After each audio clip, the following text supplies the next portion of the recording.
Well, Hedwig, thank you so much for joining me today. Really excited to talk about your interesting journey. You've done a lot of cool stuff so far in your career and your life. And now Powered by People is this amazing sort of network you and your co-founders have built, sprinkling sort of technology on artisans around the world to sort of build this wholesale supply marketplace for retailers, for entrepreneurs building sort of marketplaces via websites, a lot of different things. But basically, I've been in this, social entrepreneurship impact economy for a decade, and I've been kind of waiting to see something like this because I think this sort of empowers a lot of future entrepreneurs to get involved in, building drop shipping in an ethical space. Let's say I see a lot of drop shipping for just like, Yeah, iPhone accessories, right? And yeah, that's fine, whatever it might be. But yeah, I think there's another way to empower, artisans and creators and entrepreneurs for their own right around the world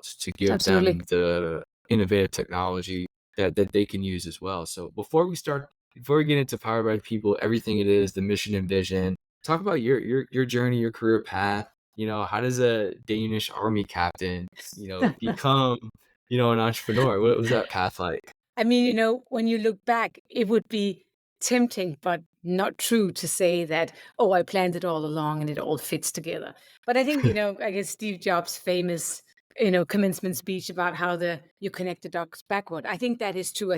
I do think the older you get, you do see that if you kind of follow your passion, I mean, that sounds so to say that, but if you kind of really kind of stay true to what you are interested in and try to make that work with also creating a livelihood and a career, I do think you probably end up this way. And so I always, when I was in university, and I went to university a little bit later because I was in the army, but I did this degree that started the year I went to university, and it was business school, and it was mixing philosophy with economy. And there's sort of this classic Oxford education called Politics, Philosophy, and Economy, which is very much about the macroeconomics and society. And this one, the professors at Copenhagen Business School had said, let's do microeconomics because we think that we are, and this is like 20 years ago, 25 years ago, that we are going into a time where there's going to be such big problems in society that we need both business and government to try to solve them together. And I was so fascinated by that because I always sort of thought there was this public-private sector. If you really wanted to create responsible, impactful business or anything, this space was really key. And so I Yeah. think I kind of always felt this way, but I didn't know what that meant and what career would that be. I mean, that wasn't clear to me. And when I finished high school, I wasn't sure what to study. And in Denmark, we have a very small army, but we have a big reservist corps. And so my dad said, why did you do that? I did that when I was your age, and I really enjoyed it. It really taught me about leadership.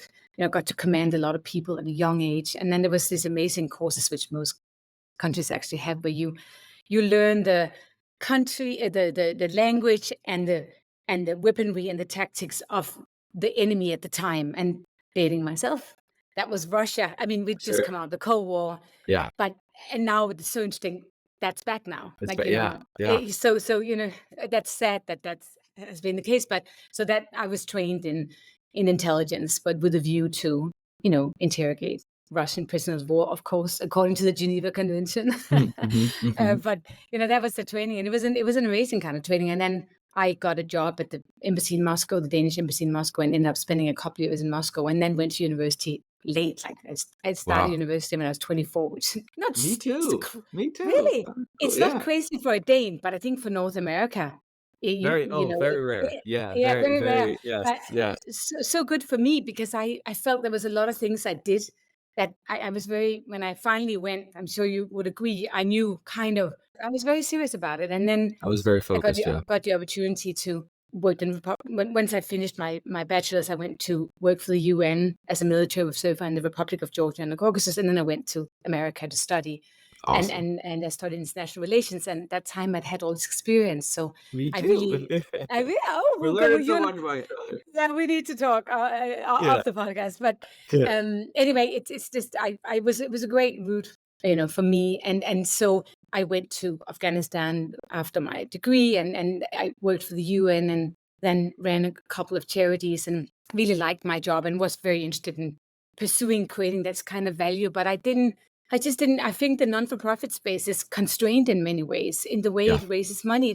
People are often a bit, can be very hard on NGOs. And I think, often people in NGOs, including myself at the time, didn't have a lot of business experience, and which can be hard. And then also just the way that the money you raise is structured is not very flexible. So if something changes, Yeah. when we have investors, your investors are like, you can do what you want as long as they have confidence in you and the idea. You can pivot. You can fit the market.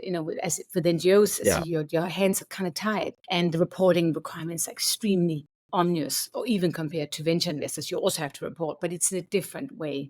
I really wanted to pursue creating this. I really believe in poverty reduction. I really believe in social change, but it's like, this is not the right place for me, because I also felt as a younger person, I had a lot of responsibility, but I didn't have a lot of authority. And so Mm. my ideas, I couldn't get very far with them for lots of reasons. These systems are also a bit more bureaucratic and heavy. And, there's lots of reasons for that, Yeah. but really enjoyed the time, both at these NGOs and at the UN. And then I married a Canadian who was a diplomat and who wanted to go back and be a politician. And so that's how I ended up in Canada. Mhm. And that's how I started my first business, because I was just he was running in the suburb outside Toronto, and I came from like downtown Kabul, which was not particularly downtown, but there was something wonderful and adventurous about it. And suddenly I was in this neighborhood, which is very lovely, but how all the houses look the same. I thought Yeah. that was only in American movies. And suddenly I'm like sitting there with a newborn in my model house Yeah.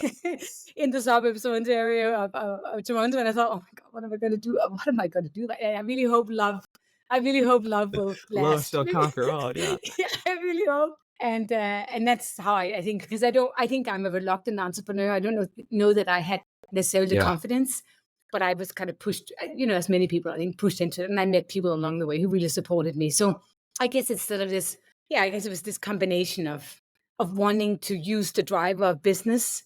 And the vigor I also learned in the military, this kind of relentless discipline that the military Mm. really does instill in you.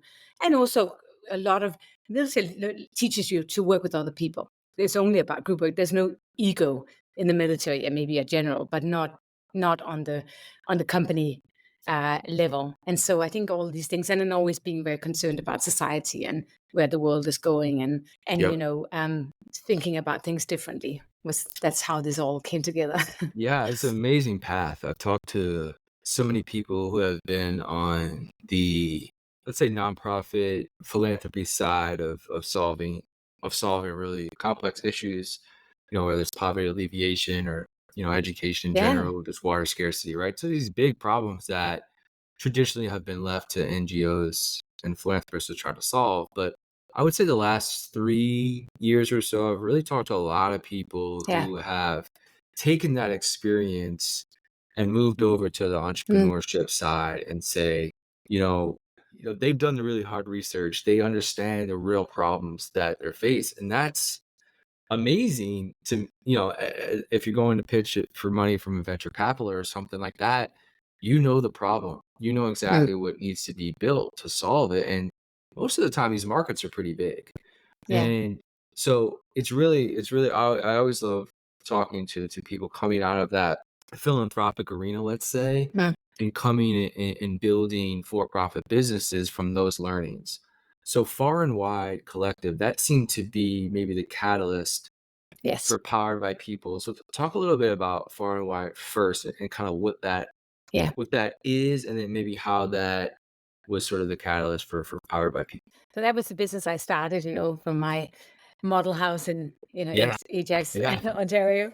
And it, I had all these big ideas about how hybrid financing and how we could run things. But I think the way Far and Wide was set up was also private investors, really wonderful investors. And it was a small business. And I think some of these big ideas, as time went by, there wasn't really room for them in the business. And so it was it came out of a desire to connect, particularly in the beginning.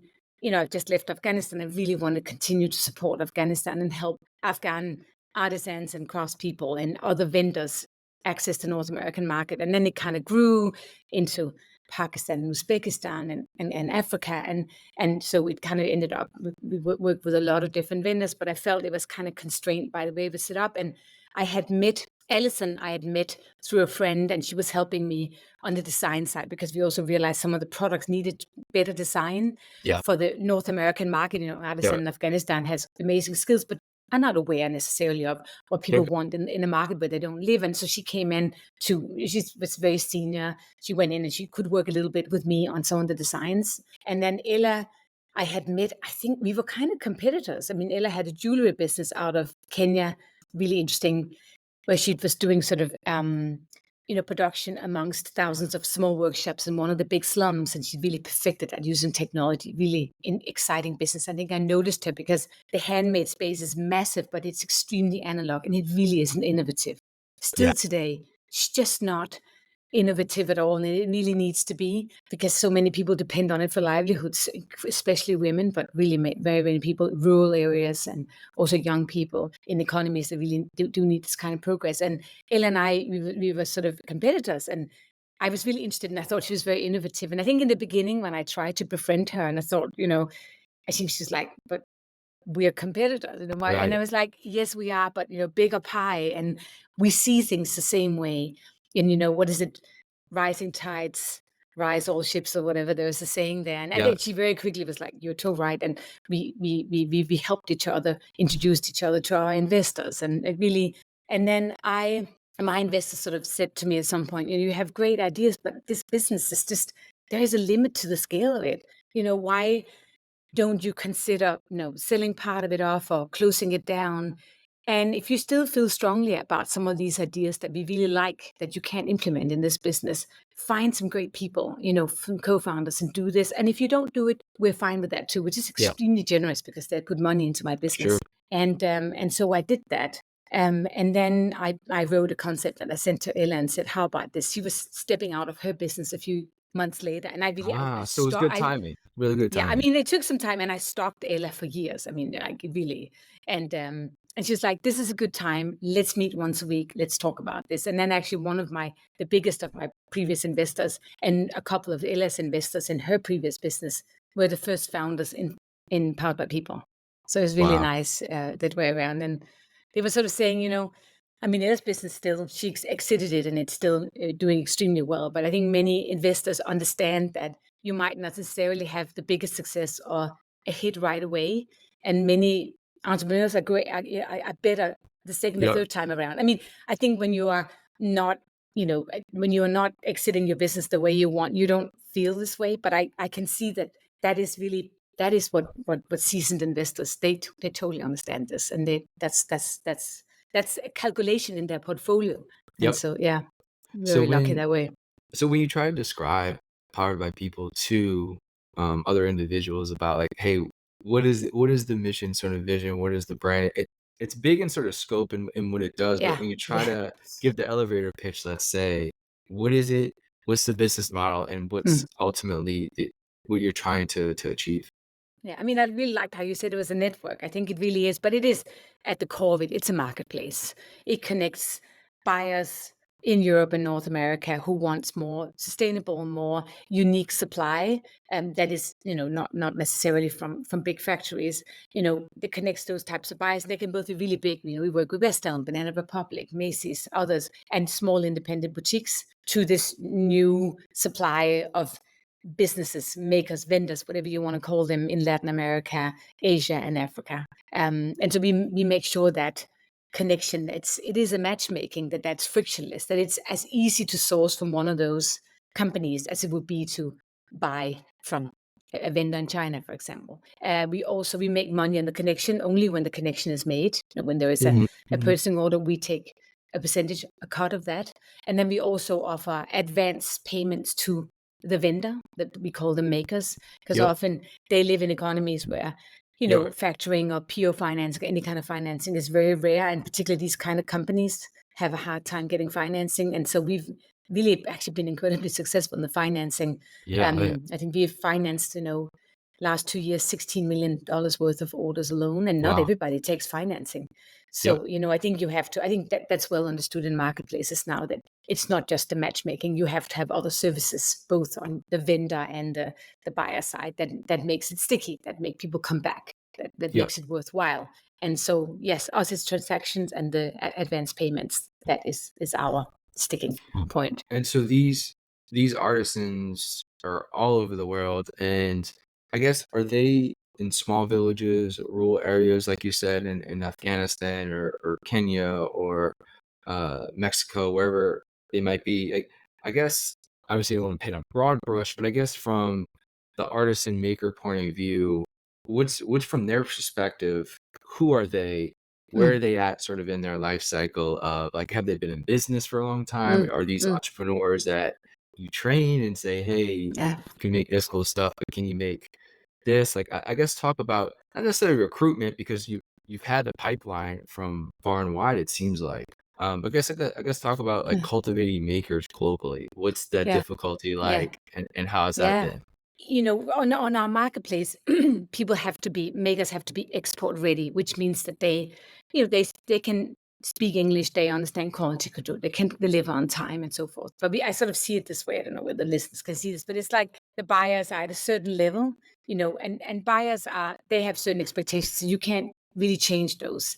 And so the challenge is to get the makers up to the standard where the buyer is. And some makers are already there. They have some experience, they have been in the market, they have sold a little before, they want to sell more.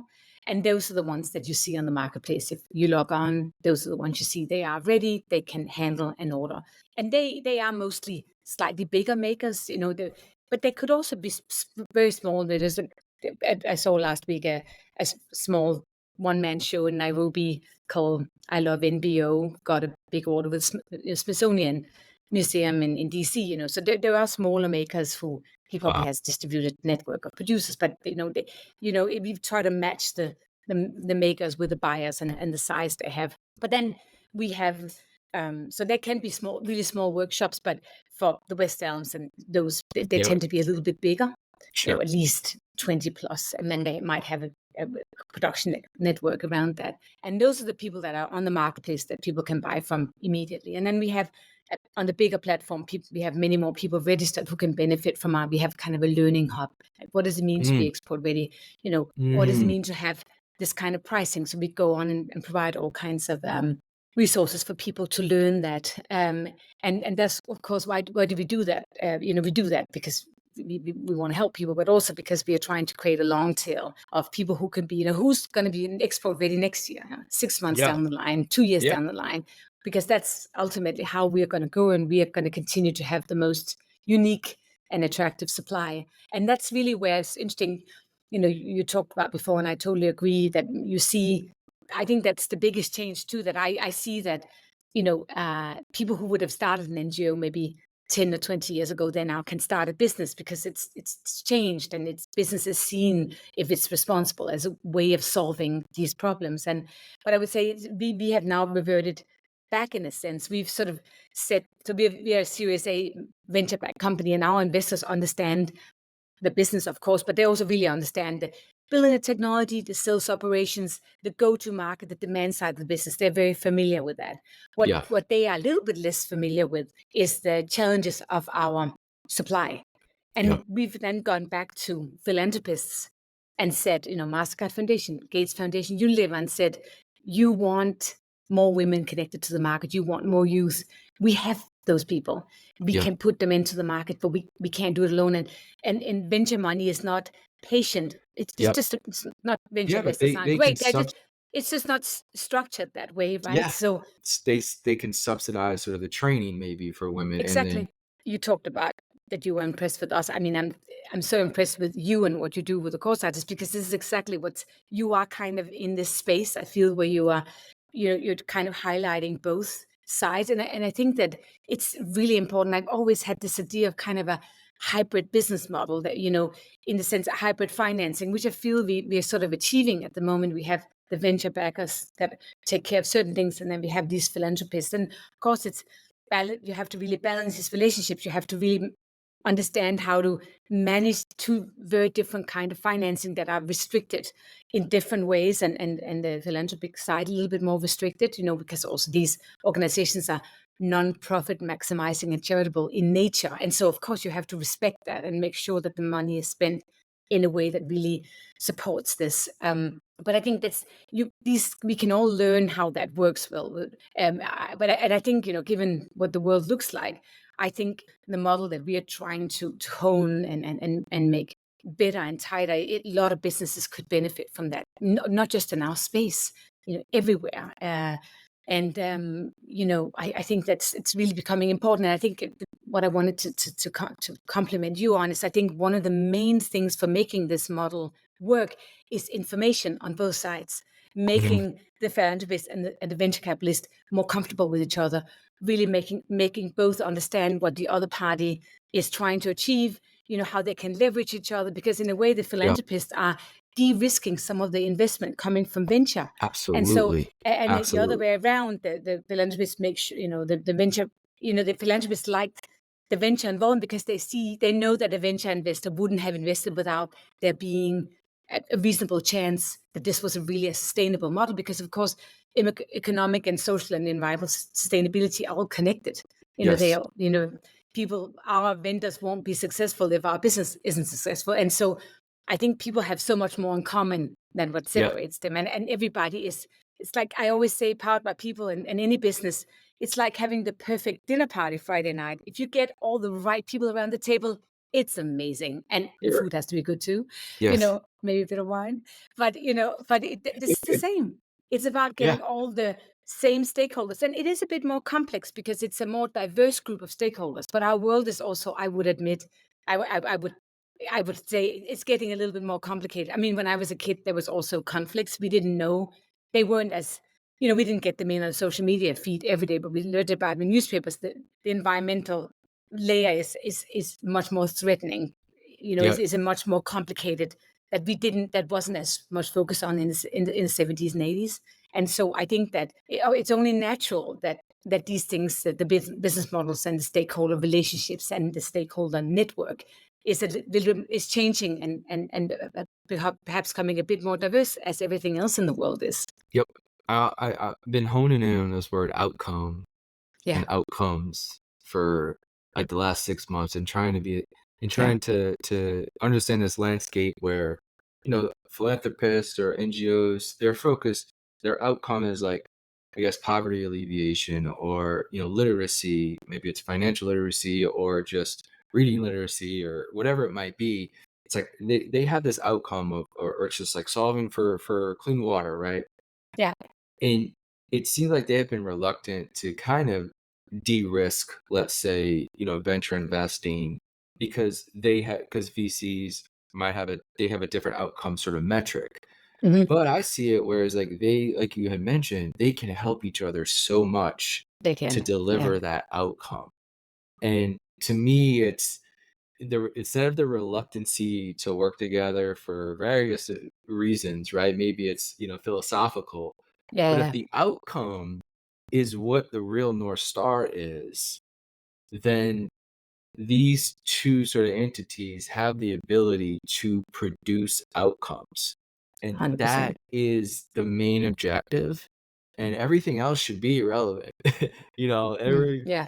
Everybody's egos and Absolutely. everybody's, Absolutely. philosophies are just, what are the outcome we are trying to achieve? Mm. And Yeah. I think these two areas of society can work pretty actually hand in hand to get outcomes achieved. And that's what I'm optimistic about, and sort of what Yeah. motivates me is that.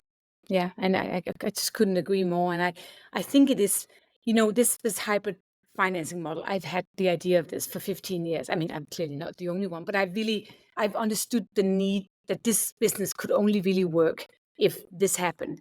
And it took me this long. I mean, to make that happen. And I think it's not going to take other people as long. And I think, that's back to my My colorful journey. colorful. But I think I was able to make this work in the end. I mean, we, not just me, but we had we have the advantage in the business that I had been in economic development. I understood the vernacular of the philanthropist, because I used to work for them before.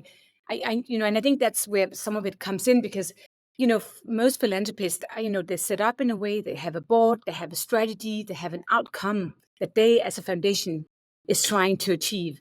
And you really have to, as you will have for the venture investors, you have to really think about when you go and talk to them about money. I think sometimes it's really as simple as language. How can you put your business in a language that makes it easy for them to fund you? How can you look at their strategy, what they're trying to achieve? Because sometimes language can be the divider, and it really doesn't have to be, because venture language is distinctly different from the Yeah, language we use in development and economic development and philanthropy. But as you agree, the outcome is really often the same. How you get there and some of the tactics, and that's yeah, where sometimes things can be hard because, for example, if a philanthropist want to support more access to financing in Kenya, for example, for women, yeah. you may not be able to use the same interest rate as you did in the business because they can't make money on that financing. Sure. They want to de-risk your ability to go further, and if there is a loss, they will say, well, a certain loss is okay because we want to push the limits, and then we learn what works and what doesn't work. And so there is some things in your business model where you will have to negotiate and figure out how you do it. But I think it's about creativity and so I would say to everybody who's trying to make these models work, try to really spend a bit of time trying to understand who you're trying to raise money for. You do that with your venture capitalists. You spend a lot of money trying to understand what is that fund trying to do, who they invested in before, what seemed to really make them interested. Do the same with the philanthropic investors. Like what does their last board meeting look like? What does their Hmm. metric look like? And then try to translate your business into that. I think that some of it is as simple as that. Yeah, Um, yeah. I want to get back to the makers real quick, yeah, for a yeah. minute. Like, what are they actually like making? I guess give us an idea of what Mm. the products are and what the West Elms of the world are buying, the Smithsonian Institute are Yeah. buying it, and all these retailers. Like, Yeah. Where we have seen success is in, people, wanting something that's handmade, or at least very, very mostly handmade, high quality, good design, more contemporary looking, not maybe mhm, as crafty. And so, for example, one great example of that is Siafu Home. It's a textile company in Nairobi, Kenya, that has seen incredible growth in the last couple of years. We sold them into Liberties, into West Elm, and they've wow. made these incredibly beautiful cotton, textiles, napkins and Mhm. blankets and tablecloths and placemats, something like that. But the colors are vibrant. It's contemporary design, but it's all traditional handlooms. So how can you translate these old skills and techniques into a product that looks a bit more contemporary and fresh? We have Itza Wood in the jungle of Guatemala. They work around a paper mill, and they take the offcuts of wood and make beautiful things. So it's wood that would have been waste, Yeah, but now it goes into being super beautiful home decor holders and other beautiful, very contemporary looking. They're also both in Liberties and West Elm, and there's so many cases of that. So it can be a local group that has done well, and we've helped them a bit on sort of the elevation and new connections, and yep, but also sometimes most people have, of course, gotten there totally by themselves, and the best thing we could do was to connect them to additional buyers and finance them if they needed that. And so it's a very, very vibrant community of really beautiful products and people who really, this maker community that can be both quite small makers and rural, urban, and can also be relatively big. It's a very sort of beautiful community. People are very helpful to each other. It's obviously by nature, because it doesn't require a lot of industrial techniques, or really very sustainable. It mostly uses local raw materials, and there's not a lot of waste because people actually can't afford to yeah, waste. yeah, It's just yeah, not.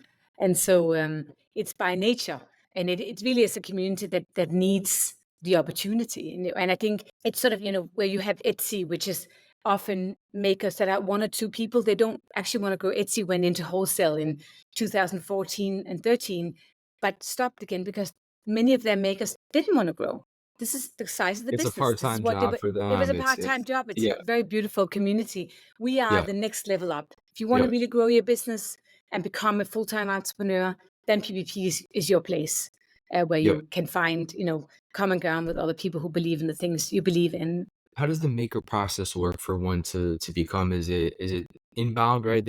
Are they just reaching out to We do you both. guys? It's okay, Lots and of then people reach out, and then we have a due diligence process where that has two. Anybody can register online and mhm, benefit from our webinars and our learning hub and all the things that we do there. Anybody can do that. It's name, company name, email. That's basically it. If you want to sell on the marketplace and be seen by buyers, I should also say you can even, before you try to get on the marketplace, you can set up a digital profile. You can, if you have a buyer somewhere and you want to use our payment rails or our financing, you can create an order, send it to your buyer. So you can actually use our order management system. interesting. Anybody can Great. use. Anybody's welcome to use that, because there isn't a lot of business to business tools in many of these communities, and this Yeah, is, that's great. people don't have credit cards, so they Yeah, can't use some of the things that you and I would use. So anybody can use platform and our order management tool. If you want to get on the marketplace, we do need to see that you are export ready. You can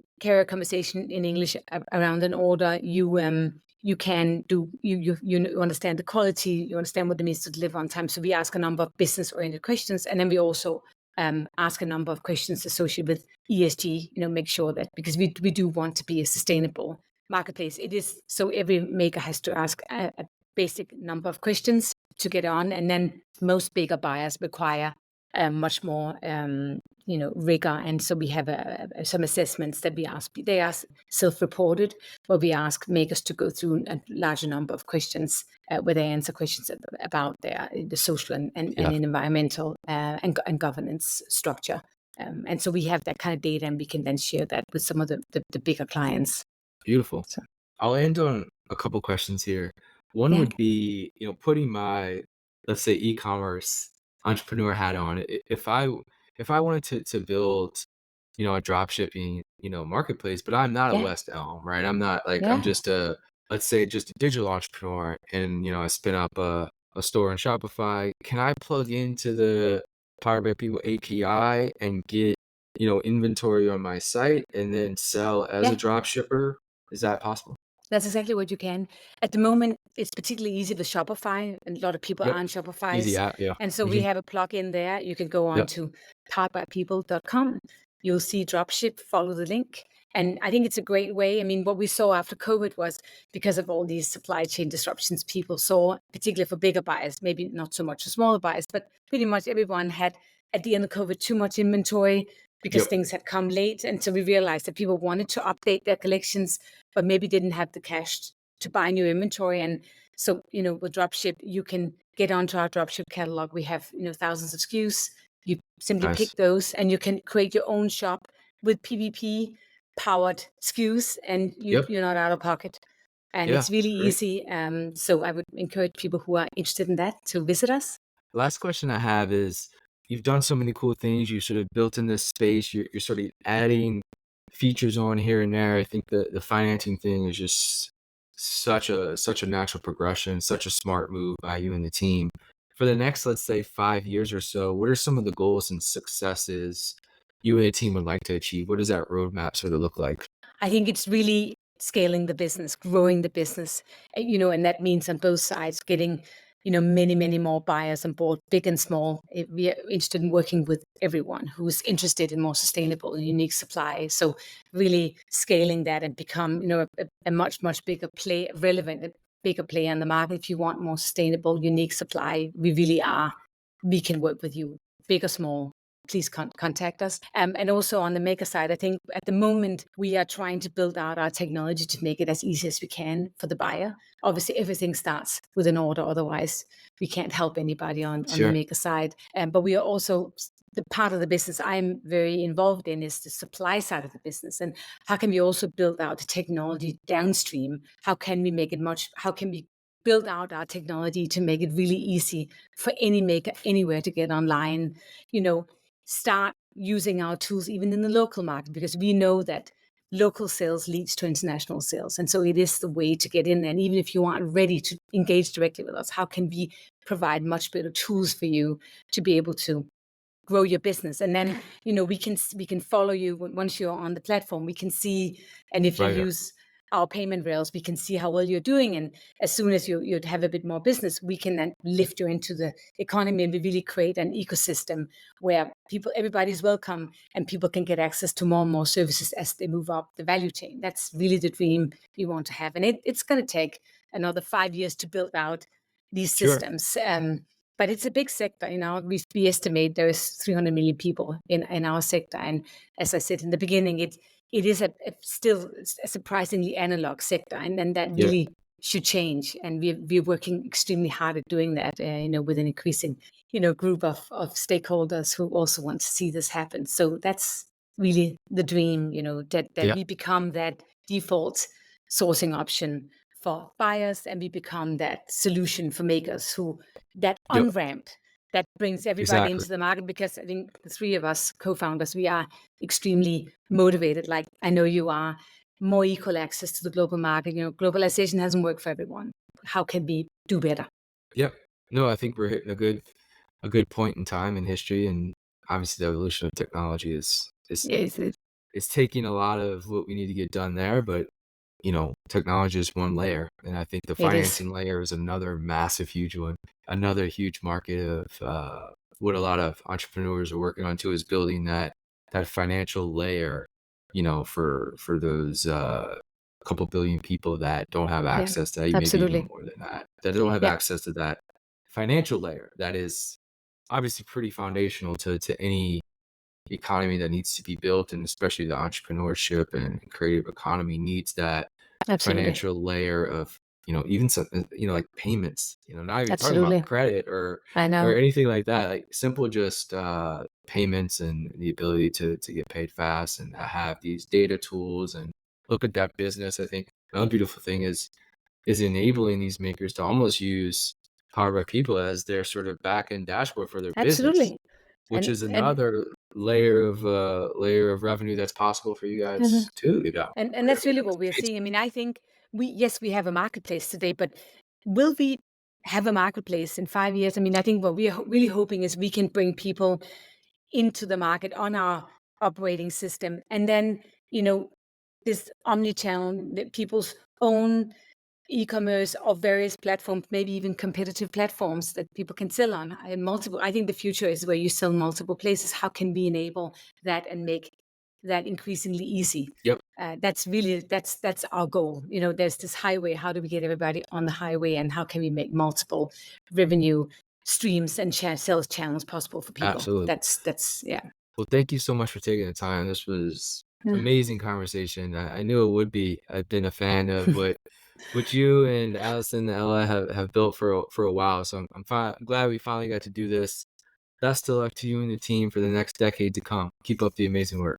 Thank you so much. And I also really want to thank you. I'm so happy when I saw you launched, and I think you really are, a great force for bringing everybody together. And we haven't really had this.